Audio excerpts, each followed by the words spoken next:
दोस्तों video start करने से पहले मैं एक छोटी सी रिक्वेस्ट करना चाहता हूँ आपसे, और वो ये है कि वीडियो में अंत तक मेरे साथ बने रहें, क्योंकि इस वीडियो में मैंने शेयर किए हुए हैं रिज्यूमे राइटिंग से रिलेटेड वो इंपॉर्टेंट टिप्स जो एक फ्रेशर के लिए जानना बहुत ज़रूरी है अगर वो अपना रिज्यूमे शॉर्टलिस्ट कराना चाहता है। तो आइए वीडियो की शुरुआत करते हैं और स्टेप बाय स्टेप सीखते हैं। आइए दोस्तों शुरुआत करते हैं रिज्यूमे के टॉप से।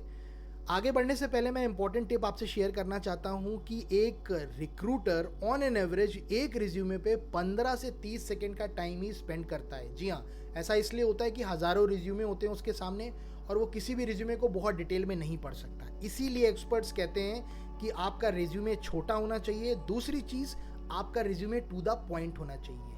इररिलेवेंट इन्फॉर्मेशन अपने रिज्यूमे में लिखेंगे, आपका रिज्यूमे शॉर्टलिस्ट नहीं होगा।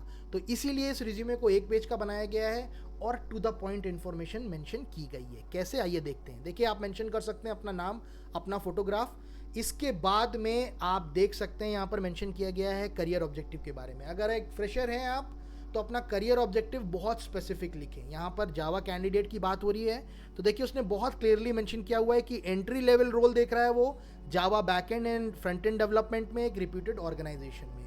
यहाँ पर एक और चीज़ निकल कर आ रही है कि इसके अलावा अगर फुल स्टैक डेवलपमेंट का भी रोल है तो उसके लिए भी कहीं ना कहीं वो तैयार है। तो देखिए, रिज्यूमे में करियर ऑब्जेक्टिव की पहली लाइन में उसने क्लियर कर दिया रिक्रूटर को कि भाई मैं एंट्री लेवल रोल ढूंढ रहा हूँ, इसके अलावा Java backend, front end development, और अगर आपके पास में फुल स्टैक डेवलपमेंट का रोल है तो उसके लिए भी मैं तैयार हूँ, जहाँ पर मैं अपनी टेक्निकल स्किल्स को और नॉलेज को लेवरेज कर सकूँ और जो भी चैलेंजिंग असाइनमेंट मुझे मिलता है उसमें कंट्रीब्यूट कर सकूँ और ऑर्गेनाइजेशन की सक्सेस में भी अपना योगदान दे सकूँ। तो देखिए, इस तरीके से आप एक स्पेसिफिक करियर ऑब्जेक्टिव लिख सकते हैं अपने रिज्यूमे के टॉप पे, जिससे आप क्लियर कर दे रहे हैं कि भाई आप एंट्री लेवल रोल को टारगेट कर रहे हैं। याद रखिए, करियर ऑब्जेक्टिव बहुत इंपॉर्टेंट होता है एक रिज्यूमे में। अगर आप एक फ्रेशर हैं, क्लैरिटी दे दें कि आप किस तरीके के रोल को टारगेट कर रहे हैं।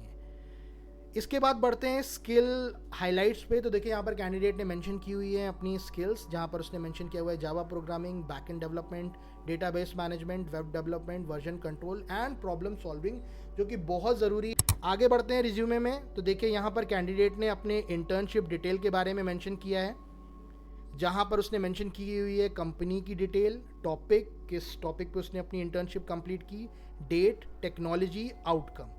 देखिए, अगर मैं इंटर्नशिप की बात करूं दोस्तों तो ये बहुत इंपॉर्टेंट होती है। टेक्निकल पॉइंट में आपको ये बताना चाहता हूं कि एक रिक्रूटर एक ऐसे कैंडिडेट को हायर करने में ज़्यादा दिलचस्पी दिखाता है, इंटरेस्ट दिखाता है, जिसने इंटर्नशिप या प्रोजेक्ट किया हो। अगर मैं फ्रेशर की बात करूं तो केवल सर्टिफिकेशन हासिल करना इंपॉर्टेंट नहीं है, आपको इंटर्नशिप भी करनी चाहिए, आपको प्रोजेक्ट भी करना चाहिए, जिससे आपका रिज्यूमे मजबूत बन सके।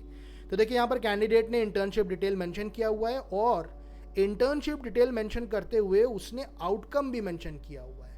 आउटकम का मतलब जो इंटर्नशिप की उससे रिजल्ट क्या निकला, आप देख सकते हैं उसने रिजल्ट मेंशन किया हुआ है। और रिजल्ट में जो उसने इंफॉर्मेशन मेंशन की हुई है उसको उसने परसेंटेज में मेंशन किया हुआ है कि भाई मैंने अगर इंटर्नशिप की तो उस इंटर्नशिप का क्या रिजल्ट निकला। तो इस तरीके से आप भी अपनी इंटर्नशिप मेंशन कर सकते हैं। देखिए, इंपॉर्टेंट ये नहीं है कि आप क्या हैं, इंपॉर्टेंट ये है कि आप क्या कर सकते हैं। तो इंटर्नशिप में यही मेंशन करने की कोशिश की गई है कि मैंने अपनी इंटर्नशिप में क्या रिजल्ट प्रोड्यूस किया। इसके अलावा आप देख सकते हैं उसने टेक्नोलॉजीज़ मेंशन की है। अपने रिज्यूमे में इस चीज़ को इंपॉर्टेंस दें कि आप कौन कौन से टूल्स, टेक्नोलॉजीज़ पे काम कर रहे हैं। लास्ट में देखिए एक बड़ा अच्छा ऑप्शन दिया हुआ है लिंक का। देखिए, रिज्यूमे में आप लिख कर इन्फॉर्मेशन बता सकते हैं, लेकिन अगर आप अपने रिज्यूमे में किसी तरीके का हाइपर लिंक शेयर कर देते हैं अपने इंटर्नशिप से रिलेटेड या प्रोजेक्ट से रिलेटेड, तो उस लिंक पर क्लिक करके रिक्रूटर देख सकता है आपका काम। मतलब वो लिंक डायरेक्ट करेगा उस रिक्रूटर को, जिससे वो देख सकेगा कि आपने इंटर्नशिप में किया क्या था या प्रोजेक्ट में किया क्या था। ये एक बड़ा अच्छा तरीका है जिसको यूज़ करना चाहिए दोस्तों, इससे बहुत फ़र्क पड़ता है। अब देखिए, बात करते हैं यहाँ रिज्यूमे में पर्सनल बायो की। यहाँ पर पर्सनल इन्फॉर्मेशन की बात करते हैं। इसमें जो सबसे इंपॉर्टेंट पॉइंट है मैं उसके बारे में आपको बताना चाहूँगा। कॉन्टैक्ट नंबर मेंशन कर दीजिए, location, email ID, LinkedIn. LinkedIn एक प्रोफेशनल नेटवर्किंग साइट है भाई, उस पर अपना प्रोफाइल बहुत मजबूती से बनाइए, क्योंकि मैक्सिमम रिक्रूटर लिंक्डइन से हायरिंग करते हैं। तो अगर प्रोफाइल मजबूत है, डिटेल मेंशन है, तो आपके पास कॉल आने के चांसेस बढ़ जाते हैं। हर फ्रेशर को एडवाइस करूँगा लिंक्डइन प्रोफाइल मजबूत बनाइए। इसके बाद देखिए मेंशन किया हुआ है गिटहब प्रोफाइल का लिंक। देखिए, अगर आप एक टेक्निकल कैंडिडेट हैं, स्पेशली आईटी, सॉफ्टवेयर, जावा, किसी भी डोमेन के, तो गिटहब प्रोफाइल ज़रूर बनाइए और वहाँ पर अपना प्रोजेक्ट, अपना काम डिटेल में मेंशन करिए और अपने रिज्यूमे में गिटहब प्रोफाइल का लिंक शेयर करें, जिससे रिक्रूटर उस पर क्लिक करके देख सके कि तुमने क्या किया है प्रोजेक्ट में। मैं आपको बताना चाहता हूँ, maximum IT recruiter, technical recruiter देखना चाहते हैं आपकी गिटहब प्रोफाइल को, जानना चाहते हैं कि क्या प्रोजेक्ट किया, क्या काम किया। इसीलिए अपने रिज्यूमे में गिटहब प्रोफाइल का लिंक मेंशन करो, और अगर गिटहब को सीरियसली नहीं ले रहे हो तो लेना चालू करो। फ़र्क पड़ेगा आपको, आपके रिज्यूमे को शॉर्टलिस्ट कराने में, आपको बेटर इंटरव्यू अपॉर्चुनिटीज़ दिलाने में। तो प्लीज़ ऐसा करिए। इसके अलावा अगर आपने कोई वेबसाइट बना रखी है तो उसका भी लिंक मेंशन करिए। ये दोनों एक तरीके हैं जिससे आप एक मैसेज छोड़ सकते हैं कि भाई मैंने केवल सर्टिफिकेट नहीं हासिल किया है, मैंने काम किया है, मेरे पास हैंड्स ऑन नॉलेज है, मुझे टेक्निकल चीज़ें आती हैं। तो गिटहब प्रोफाइल का लिंक मेंशन करना, अपने रिज्यूमे में हाइपर लिंक मेंशन करना, अपने वेबसाइट का लिंक मेंशन करना, ये दिखाता है कि केवल किताबी कीड़े नहीं, वो प्रैक्टिकल चीज़ें आती हैं। तो इसलिए इन डिटेल्स को मेंशन करिए। अब बढ़ते हैं रिज्यूमे में प्रोजेक्ट की तरफ। तो देखिए यहाँ पर भी कैंडिडेट ने इन्फॉर्मेशन को उसी अंदाज में मेंशन किया है। लास्ट में छोड़ा गया है लिंक, जिसको आप हाइपर लिंक कह सकते हैं, जिस पर क्लिक करके रिक्रूटर आपके काम को देख सकता है। ये एक बड़ा स्मार्ट तरीका है, क्योंकि आमतौर पर क्या होता है कि वो रिज्यूमे में इन्फॉर्मेशन को पढ़ता है, लेकिन अगर वो लिंक देखता है तो क्लिक करके देख सकता है कि ओ, इस कैंडिडेट ने बड़ा अच्छा काम किया है इस प्रोजेक्ट पे, इस इंटर्नशिप पे। ये एक स्मार्ट तरीका है आपके रिज्यूमे को शॉर्टलिस्ट कराने का, तो वो आप यूज़ कर सकते हैं। इसके बाद देखिए यहाँ पर सर्टिफिकेशन की बात की गई है। यहाँ पर आप अपना सर्टिफिकेशन मेंशन कर सकते हैं, जहाँ पर आप मेंशन कर सकते हैं इंस्टीट्यूट, कॉलेज या यूनिवर्सिटी का नाम, ईयर मेंशन कर सकते हैं। और आप यहाँ पर भी चाहें तो हाइपर लिंक मेंशन कर सकते हैं, जिससे आप ये ऑथेंटिकेट कर सकें कि जी हाँ, मैंने सर्टिफिकेशन किया है और ये मेरे सर्टिफिकेशन का लिंक है।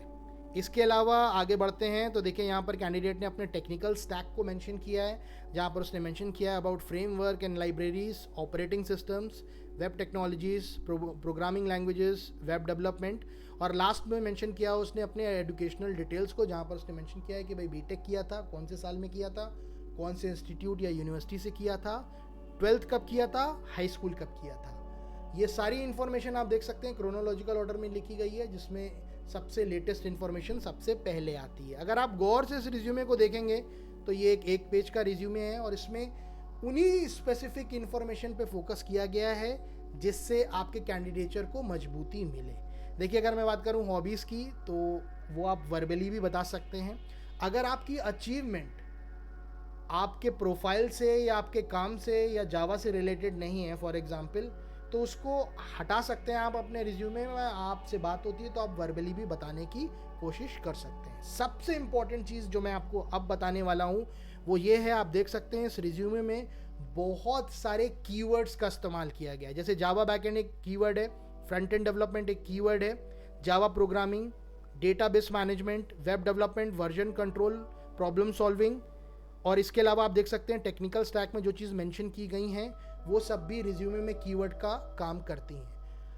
अगर आप अपने रिज्यूमे को शॉर्टलिस्ट कराना चाहते हैं तो आपके रिज्यूमे में बहुत स्पेसिफिक कीवर्ड्स पड़े होने चाहिए उस प्रोफाइल से रिलेटेड। इससे फ़ायदा ये होता है कि आप अपना रिज्यूमे वेरियस जॉब पोर्टल्स पर जब अपलोड करते हैं तो आपके रिज्यूमे को शॉर्टलिस्ट करने वाला ATS सॉफ्टवेयर आपके रिज्यूमे में इन कीवर्ड्स को पिक करने के बाद आपके रिज्यूमे को पुश देता है, जिससे आपके रिज्यूमे के शॉर्टलिस्ट होने के चांसेस बढ़ जाते हैं। सरल शब्दों में समझिए, ये कीवर्ड्स कहीं ना कहीं जॉब डिस्क्रिप्शन में भी मेंशन होते हैं। और अगर एक कंपनी अपना जॉब डिस्क्रिप्शन निकाल रही है और देख रही है कि जिस तरीके के कीवर्ड्स उसने मेंशन किए अपने रिज्यूमे में वो आपके रिज्यूमे में भी मेंशन है, जिस तरीके का कैंडिडेट वो ढूंढ रहे हैं वो सारी इन्फॉर्मेशन कहीं ना कहीं आपके रिज्यूमे में मेंशन है, तो इससे आपके रिज्यूमे के शॉर्टलिस्ट होने के और आपके पास इंटरव्यू कॉल आने के चांसेस बढ़ जाते हैं। इसीलिए मैं रिक्वेस्ट करना चाहूँगा दोस्तों, अपने रिज्यूमे को बेहतर बनाने के लिए उसमें बेहतर तरीके से कीवर्ड्स मेंशन करिए, जॉब डिस्क्रिप्शन पढ़िए और उसके हिसाब से अपना रिज्यूमे बनाइए। और अगर आप किसी स्पेसिफिक रोल को टारगेट कर रहे हैं तो उससे रिलेटेड मैक्सिमम इन्फॉर्मेशन अपने रिज्यूमे में मेंशन करें। दोस्तों वीडियो अच्छा लगा तो लाइक करना मत भूलिएगा, और अगर मेरा एफर्ट अच्छा लगा तो इसको ज़रूर शेयर करिएगा बाकी लोगों से, क्योंकि बहुत ज़रूरत है सही गाइडेंस की। कई बार सही गाइडेंस ना मिलने की वजह से रिज्यूमे शॉर्टलिस्ट नहीं होता। दोस्तों ज़रूर शेयर करिएगा बाकियों से, जिससे बाकियों की मदद हो सके। Thank you so much for watching this video. Thank you so much for giving your precious time.